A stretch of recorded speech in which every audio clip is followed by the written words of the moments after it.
may Jelalo, Yebugay, Injay, Tuwaw.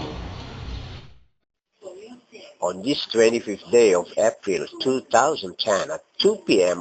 of a beautiful Sunday marks the celebration of the opening of the Vicarial Holy Doors here at the Holy Cross Parish, Ballesteros, Cagayan, with Bishop Rodolfo Beltran of Bontoc, Lagawe, doing the honors of proclaiming the occasion. Hintay, iyawat, kadagiti, sumagsablo, kada tayo. Dagiti ang nagna, dagiti nagna, isumet iyawat ta, kadagiti ang nagna. Kaya dagiti ang nagna, nagpalindang tumanin, kadaganda, isumet tindayawat, kadagiti sumagsablo ta.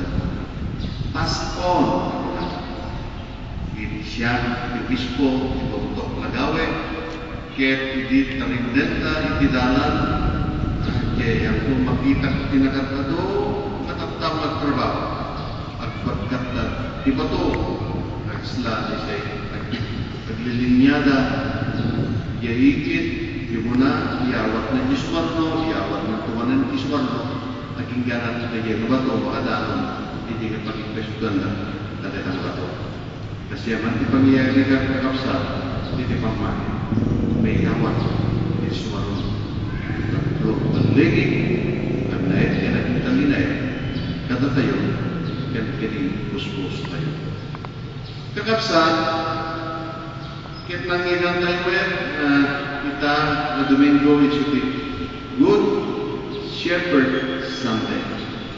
Na dito pista yung Shepherd. Sino the Shepherd, the Universal Church, the Holy Father, Benedict XVI. Sino the Shepherd, the Jesus, na kami nga naituting, Obispos. Sino the Shepherd, the Parises, hindi ako napapali. Yan numampay, kumay kinaramit, ng National Congress of the Philippines, di Manila, hindi Enero,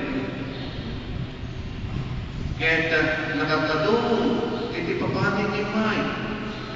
Kaya binilang na 5,540 people all over the country. Kaya kudakan pampanunod ato nagtagayang hindi papani. Ngayon hindi kinagpaisuan na kurang kaya na yan. Kurang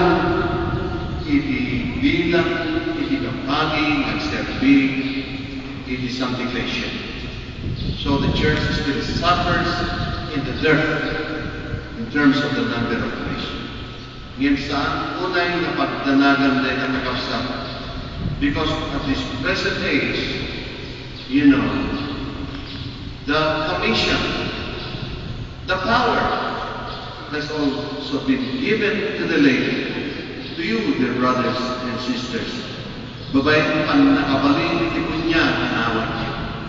Get naked met, kata kayo, itipan na kabalin, na mangidanon, itipang mati, iyawat ka naman, magidanon, itisaot, iyabo, kaginan lumamay. Get nagbalin kayo, muna tayo, in our terms, you become co-evangelizers. You become collaborators of the church.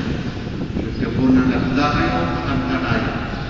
Na tumulong iti pura paroke, iti nyaman ng aktibidades iti simbahan. You are there, involved and participating in the mission and in the life of the church. Good Shepherd Sunday. Anya iti mapanunod tayo. Anya iti paglakaw tayo iti mabuting pastor ng Good Shepherd. The shepherd of the church. A shepherd is one who knows his flock, and the flock knows him.